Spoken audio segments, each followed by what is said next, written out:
6 और 10 मई के बाद एक नया पाकिस्तान मार्ज़े वजूद आ चुका। वज़ीर आज़म शहबाज शरीफ का नौजवानों के आलमी दिन पर तकरीब से खिताब। बोले 10 मई को पाक अफवाज ने भारत का गुरूर गर्क कर दिया। 4 राफेल समेत 6 जहाज गिराए। ऐसी कारी ज़रब लगे कि दुश्मन उम्र भर याद रखेगा। पानी बंद करने की धमकी देने वाला भारत जहन नशीन कर ले, तुम पाकिस्तान के हिस्से का एक बूंद पानी भी नहीं छीन सकते। अगर दोबारा गलती की, ऐसा सबक सिखाएंगे कि कानों को हाथ लगाओगे। हमारे बहादुर सपूत घरों से निकले तो माओ ने कहा जान दे देना, लेकिन दुश्मन को जेर करके आना। वज़ीर आज़म का मुल्क के होनहार नौजवानों को मेरिट पर 1 लाख लैपटॉप देने का ऐलान। मजीद कहा पाकिस्तान का मुस्तकबिल नौजवानों के हाथों में है। मुल्क की तरक्की के लिए मेरिट पर अमल दरामद यकीनी बनाएंगे।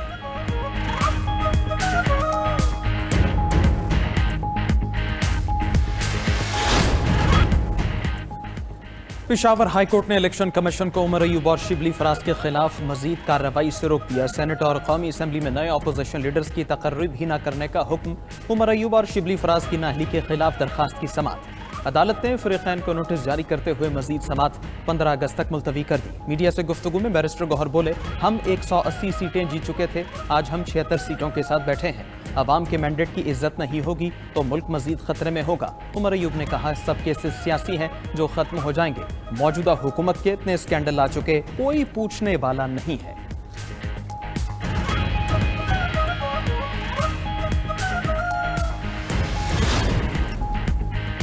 स्पीकर कौमी असम्बली की पीटीआई को मुज़ाकिरात की दावत। ऐवान ज़ेरी इजलास में पीटीआई रहनुमाओं का बानी से जेल में मुलाकात न होने पर एहतजाज। असद कैसर और आमिर डोगर ने सुप्रिंटेंडेंट अडियाला जेल के रवैये से आगाह किया। सुप्रिंटेंडेंट जेल को तलब करके वजाहत मांगने का मुतालिबा। वज़ीर कानून आज़म नज़ीर तारड़ ने कहा कि अपोजिशन हमारे साथ बैठकर बात कर ले। सियासत का हुस्न बैठकर बात करने में है। स्पीकर अयाज सादिक ने पेशकश की कि अपोजिशन के 2 अरकान हुकूमती वज़रा और नवीद कमर के साथ बैठकर इस मसले पर बात कर लें। पीटीआई अरकान का फौरी एक्शन न होने पर इजलास का बॉयकॉट। कल से कौमी असम्बली के बाहर असम्बली लगाने का ऐलान। मीडिया से गुफ्तगू में असद कैसर ने कहा कि हमने 1 पॉइंट एजेंडे पर असम्बली इजलास का बॉयकॉट किया। कल कौमी असम्बली के बाहर इजलास होगा। अली मोहम्मद खान बोले, बानी पीटीआई साबिक वज़ीर आज़म हैं, मगर उन्हें आम कैदी के मुताबिक भी हुकूक नहीं मिल रहे।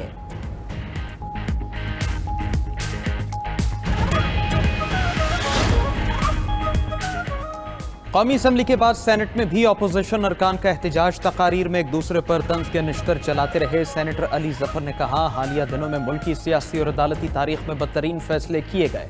वार्निंग है, आप जो कर रहे हैं कल आपके साथ होगा।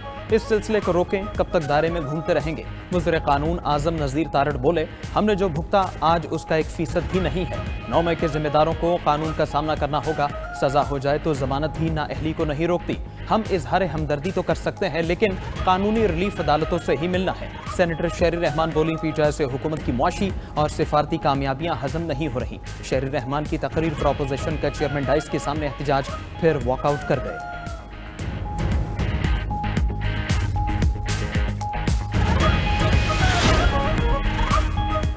वफाकी वज़ीर ख़जाना मोहम्मद औरंगज़ेब की चीफ जस्टिस याहिया आफरीदी से सुप्रीम कोर्ट में मुलाकात। इंसाफ तक रसाई बेहतर बनाने और अदालती निज़ाम को जदीद बनाने पर तबादला ख्याल। चीफ जस्टिस ने टैक्स से मुताल्लिक़ मुकदमात की दर्जाबंदी और टेक्नोलॉजी पर मबनी इस्लाहात पर रोशनी डाली। मुतबादिल तनाज़ा हल निज़ाम की कामयाबी के लिए हुकूमती ताउन की ज़रूरत पर जोर दिया। वज़ीर ख़जाना ने अदलिया के इस्लाहाती एजेंडे की तारीफ़ की, मुकम्मल ताउन की यकीन दहानी कराई। उधर सेनेट में गुफ्तगू करते हुए वज़ीर ख़जाना ने कहा कि FBR जो रेवेन्यू जमा करता है उसका 50% रियासती मिल्कियती इदारों पर ज़ाया हो रहा है। हुकूमत इस्लाहात के लिए कोशां है। 24 इदारों में से 8 की निजकारी का अमल तेज़ी से जारी है। मुनाफा देने वाले इदारों को भी निजी शोबे के सुपुर्द करना अच्छा फैसला होगा।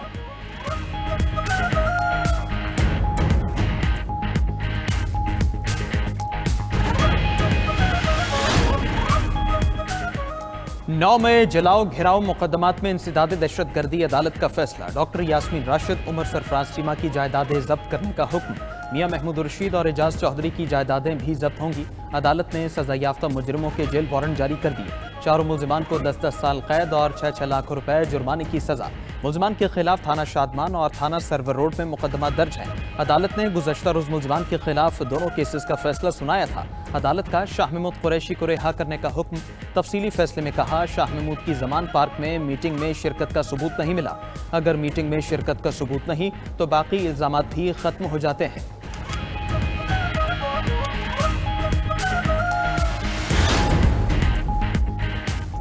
गिलगित में दरिया हुंजा एक बार फिर बिपर गया। गुलमत और गोजाल के मकाम पर सैलाबी वेलों ने तबाही मचा दी।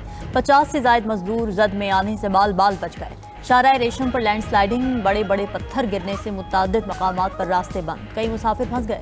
तर्जुमान जीबी हुकूमत फैजुल्ला फिराक का कहना है कि गिलगित बल्तिस्तान बदतरीन सैलाबी तबाहियों से दो चार है। सैलाबी रेलों से वाटर चैनल्स, खड़ी फसलों और मकानात को शदीद नुकसान पहुंचा। शिगर में ज़राई अराजी और दरख्त रेलों में बह गए हैं। उधर 15 से 22 अगस्त तक मुल्क में बारिशों का नया सिलसिला शुरू होने का इम्कान। NDMA ने बालाई पंजाब, आज़ाद कश्मीर और GB के लिए अलर्ट जारी कर दिया।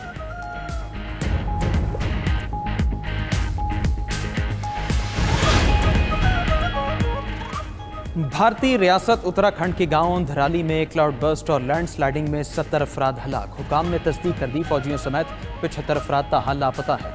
अफ्रीकी मुल्क कैप वर्डे में शदीद बारिशों से तबाही, 10 अफराद हलाक। लैंडस्लाइडिंग के बायस अहम सड़कें बंद हो गईं। उधर ताइवान को एक और तूफान का सामना।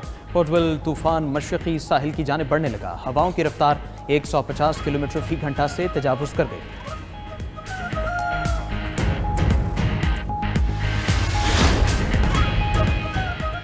हाईकोर्ट जजेस ट्रांसफर केस के फैसले के खिलाफ मजीद दरखास्तें दायर। आबिद जुबैरी समेत 5 वकला ने इंट्रा कोर्ट अपील दायर कर दी। मौक़िफ़ अपनाया कि आईनी बेंच ने आइन की तशरीह करते वक्त आर्टिकल 175 को नज़रअंदाज किया। जजेस सीनियरिटी का मामला सदर को नहीं भिजवाया जा सकता, फैसला कालअदम करार दिया जाए।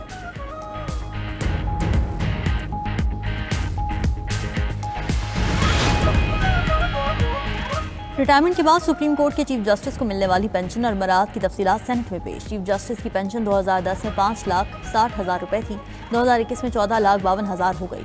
2024 में साबिक चीफ जस्टिस की पेंशन 23,90,000 रुपए हो चुकी।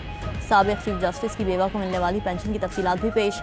जज की वफात पर बेवा को ड्राइवर और उर्दली मिलेगा। माहाना 3,000 लोकल टेलीफोन कॉल्स की सहूलत होगी। बिजली की 2,000 यूनिट्स और पानी की सहूलत मुफ्त होगी। जज की बेवा को माहाना 300 लीटर पेट्रोल भी दिया जाता है।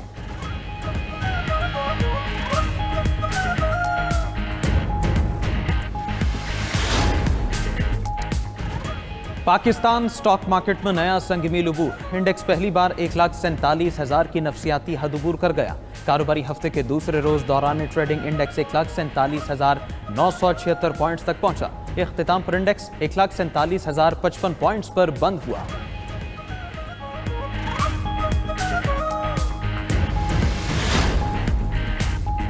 अमेरिका और चीन में तजारती जंग 90 रोज के लिए टल गई। सदर ट्रंप ने चीन के साथ टैरिफ मुआहदे में 3 माह की तौसीह कर दी। खबर एजेंसी के मुताबिक चीन अमेरिका टैरिफ मुआहदे की मुद्दत आज खत्म हो रही थी।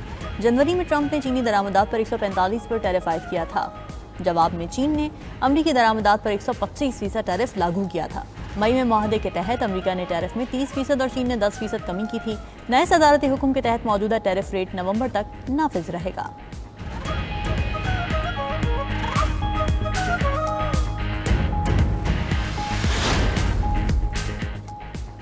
प्यूटन से मिलने जुमे को रूस जा रहा हूं। रूसी सदर से यूक्रेन जंग खत्म करने के लिए कहूंगा। अमेरिकी सदर डोनाल्ड ट्रंप कहते हैं प्यूटन से मुलाकात में तामीरी बातचीत होगी। यूक्रेन जंग बंदी के लिए जमीन में कुछ तब्दीलियां होंगी। यूक्रेन के कुछ इलाके वापस हासिल करने की कोशिश करेंगे। अमेरिकी सदर ने मजीद कहा वो रूसी सदर से मुलाकात के बाद यूरोपीय रहनुमाओं को भी बुलाएंगे।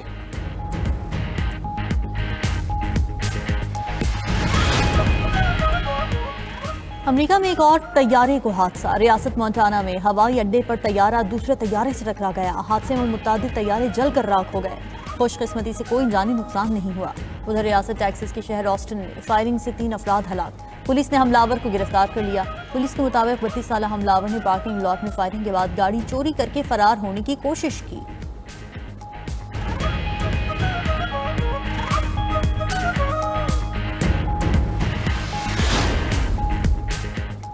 यूक्रेन के इलाके ज़ेपोरिज़िया में न्यूक्लियर पावर प्लांट के करीब आतिश ज़द की रिपोर्ट के मुताबिक न्यूक्लियर पावर प्लांट के कार्गो पोर्ट के नज़दीक धुआं देखा गया है। पावर प्लांट यूरोप का सबसे बड़ा एटमी बिजली घर है।